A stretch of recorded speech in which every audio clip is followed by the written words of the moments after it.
Okay, 2.7, we're going to talk about inverse functions. And so for this part of the lesson, we're going to verify inverse functions and we're going to find the inverse of a function. So the definition of an inverse function, it says let f and g be two functions such that f of g of x will equal x for every x in the domain of g, and g of f of x will equal x for every x in the domain of f. So what that's saying is where we take their compositions. So if I have two functions and I plug my g of x into that f function, it's going to equal x if they're inverses. And they both have to be true here. If I take f of x and I plug it into that g function, it's also going to equal x.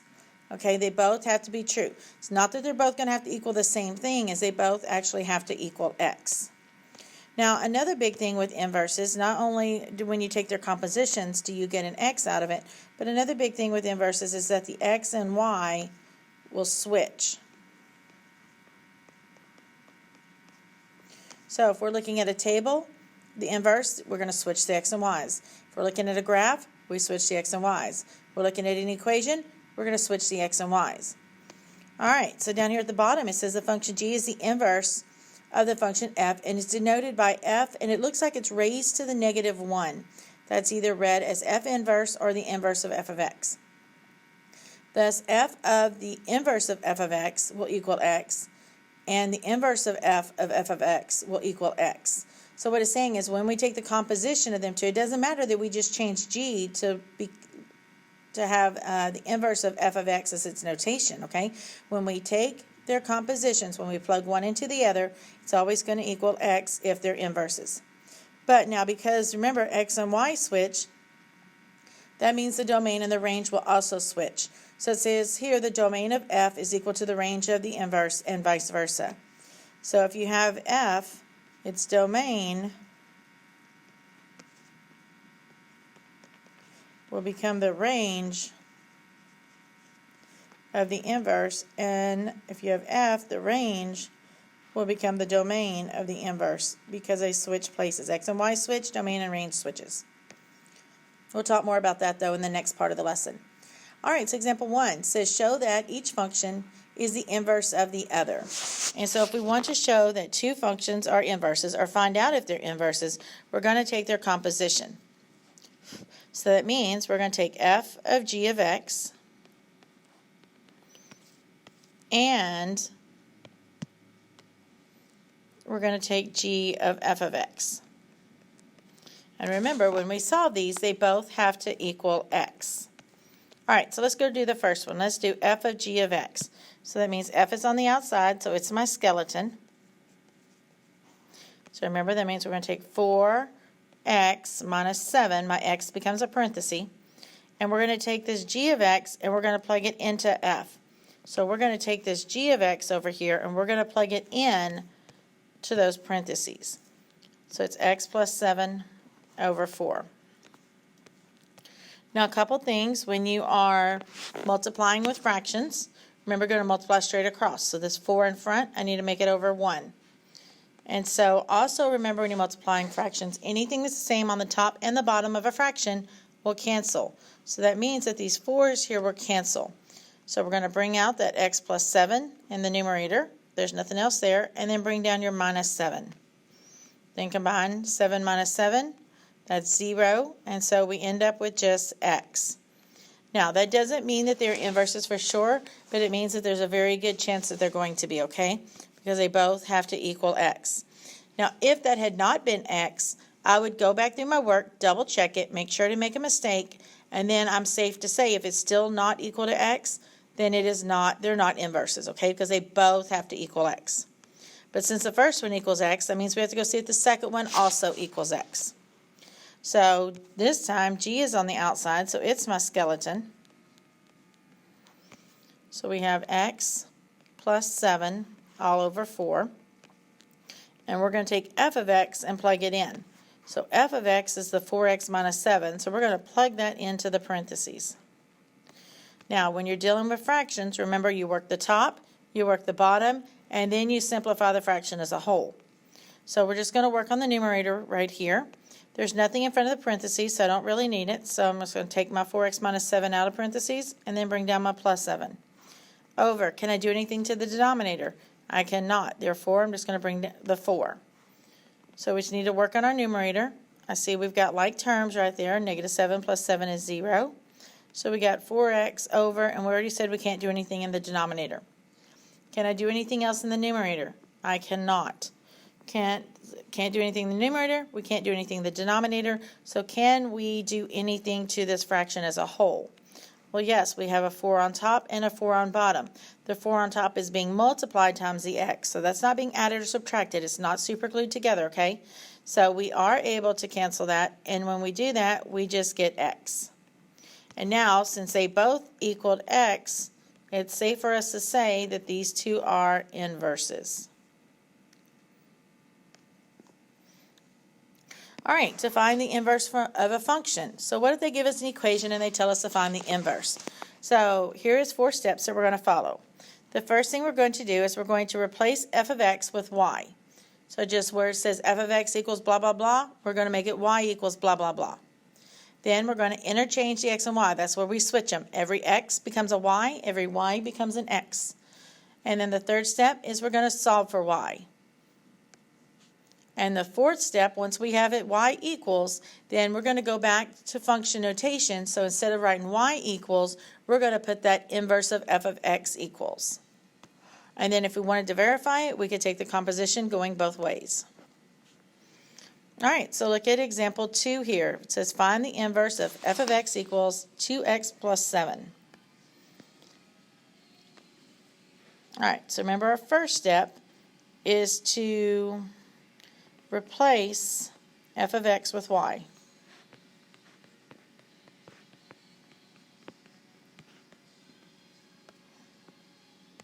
Okay, so that means that we have y equals 2x plus 7. Second step is they said interchange, which is switch x and y. So every x becomes a y, every y becomes an x. So we get x equals 2y plus 7. Step 3, solve for y. So we had x equals 2y plus 7. We just need to get y by itself. So we're going to subtract the 7 from both sides. So I got x minus 7 equals 2y. And then we're going to divide everything by 2.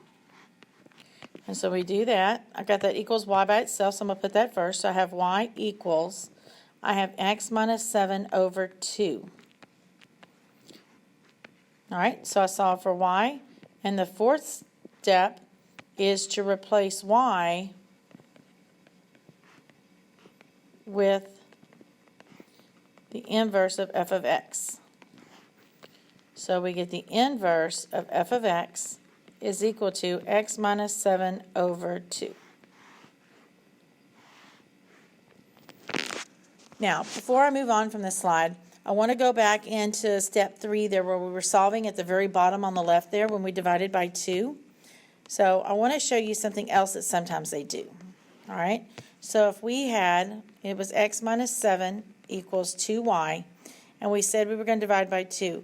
Sometimes, usually when things will reduce, they'll just do it as dividing everything by 2. And so they'd get like 1/2 x, or they might write it as x over 2, minus 7 over 2 equals the y. All right, in that case, I'm just going to turn it around. So y equals 1/2 x minus 7 over 2. And then, of course, you could put the same thing. You could change your step 4 then would be where you replace the y with the inverse of f of x. So you'd have had the inverse of f of x equals 1/2 x minus 7/2. And that is the answer that we got, because we can see that right here it's a 1 over 2x, and then right here it's a minus 7 over 2, okay? So it is the same answer, just a little different way to write it. So if you're looking at your answer choices and they're in different fractions, then that means you need to do it this way, okay? And the reason you do it that way is usually because one of your fractions will reduce. Ours didn't, but that's usually when they'll do it. All right, so what about example 3? Same thing, we're just finding the inverse now with the square root. So our steps are going to be the same. So remember, step 1 said to replace f of x with y. So we get y equals the square root of x plus 3. Step 2 says switch x and y. So x equals the square root of y plus 3. Step 3 says solve for y. So notice, where's the y at?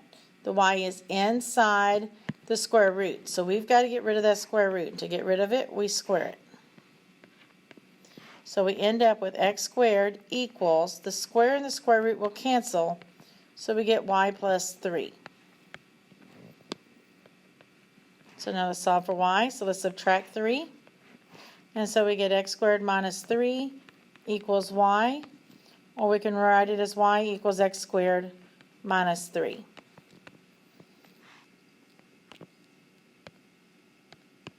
And then step 4 said to replace y with the inverse of f of x.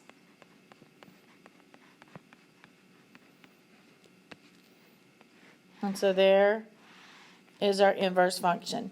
Now sometimes when they have like a quadratic or maybe like an absolute value, something like that, you'll see they'll put like a restriction. They'll put comma and then like maybe x is greater than or equal to 0. I don't want you to worry about that right now because we haven't talked about why they do it. Just know that sometimes that's part of the notation of the answer. You're looking for where it's x squared minus 3, okay? Something else I forgot to talk about on the previous ones, but I do want to go back and look at them, is when we're doing the inverses, we're looking at opposites, okay? So if you look at this one, you'll notice originally we had a square root. What's the opposite of a square root? An x squared, okay? So you'll notice that they have things that are the opposite of each other. If you notice, the original one also has a plus 3 in it. Notice what its inverse has. It's a minus 3. Okay, so watch for those things. Those will help clue you in on which ones you're looking at. Now I'm going to back up real quick here. Go back and look at this one. This one, our answer was, what was it? Our inverse of f of x, I believe, was x minus 7 all over 2. If you notice, the original one has 2 times. Our inverse had divided by 2. Those are opposites. It also had a plus 7. Our inverse has a minus 7. They're opposites. Watch for that. Even on that first example, which is where I meant to point it out, we said that these two were inverses. So if you notice on one of them, it says 4 times x. Opposite of times is divide, so it's divided by 4. It also has a minus 7. The opposite of minus 7 is plus 7. Watch for those things, okay? That way it'll help make sure that you're on the right track. All right, now the only time you have a little bit of trouble with this is usually when you're dealing with a problem like this, okay? And that's because you have an x in the numerator and you have an x in the denominator. So this one's a little bit trickier, but I'm going to give you the steps that you need in order to be able to work it out that works every single time. All right, so we're going to go through our same steps as we did before. So step 1 says we're going to replace f of x with y. So y equals 2x minus 1 over x plus 5. Step 2, switch x and y. So every x becomes a y, every y becomes an x. So we get x equals 2y minus 1 over y plus 5. Step 3, solve for y. All right, so step 3 is where we have some stuff that's happening. All right, and so I'm going to write down some little steps that are going to happen through step 3. All right, so because we have a fraction, the first thing we're going to do is multiply both sides by the denominator, whatever that fraction is, because we don't like fractions. So I'm going to multiply both sides by that denominator there, the y plus 5.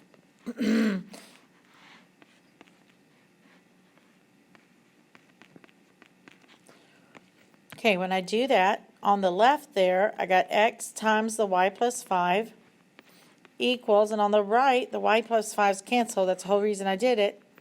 And so I'm just going to bring down my 2y minus 1.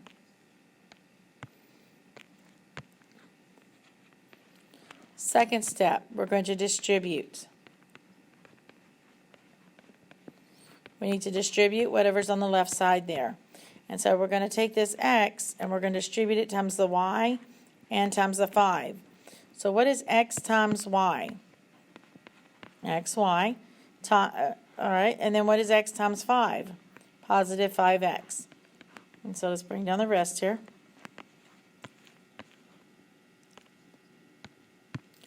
Then we're going to get the y terms on one side of the equation and the non-y terms on the other. So get y terms on one side and non-y terms on the other side.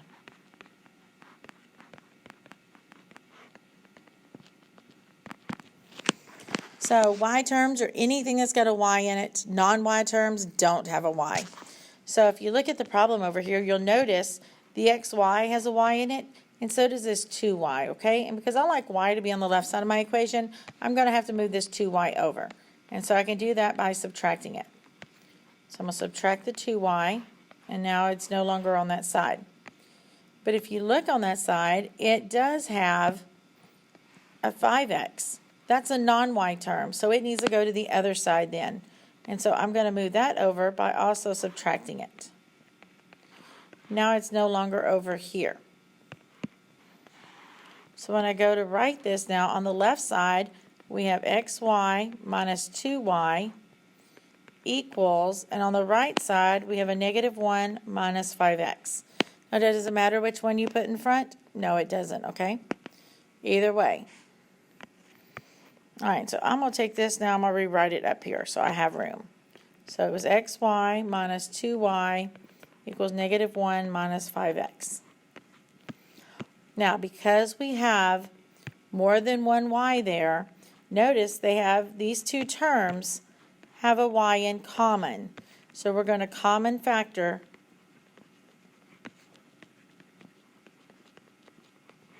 the y.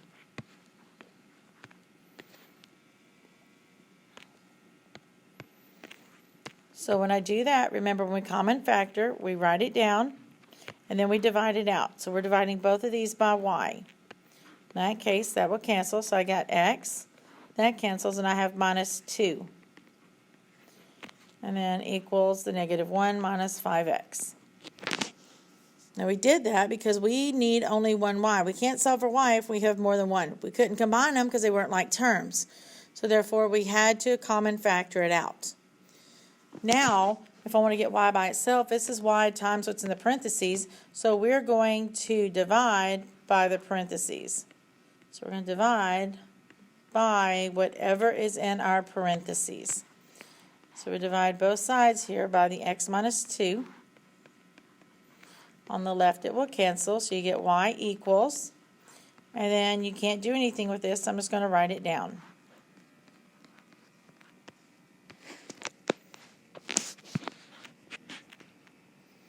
So remember, step 3 was to solve for y, and we did that, okay? We did it in those 5 steps I wrote over on the side there. So then we move on to step 4, which says we replace y with the inverse of f of x notation.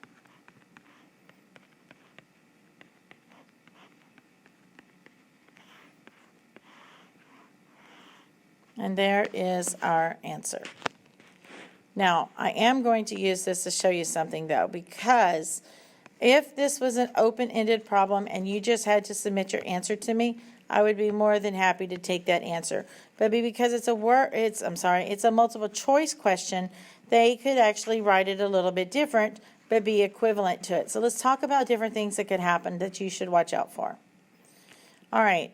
So we had, I'm just going to write the right side of the equation. So it was minus 1, or negative 1 minus 5x over x minus 2. Okay? They could say, well, let's switch the numerator. So it would be negative 5x and then a minus 1 over the x minus 2. Or they could have said, you know what, the numerator's fine. Let's switch the denominator. So that'd be a minus 2 and a positive x. They could say, switch them both. So negative 5x minus 1 over negative 2 minus x. Okay? They could also say, we don't like all those negatives, so I'm going to change the sign of all of them. You can't just change the sign of one. Whoops.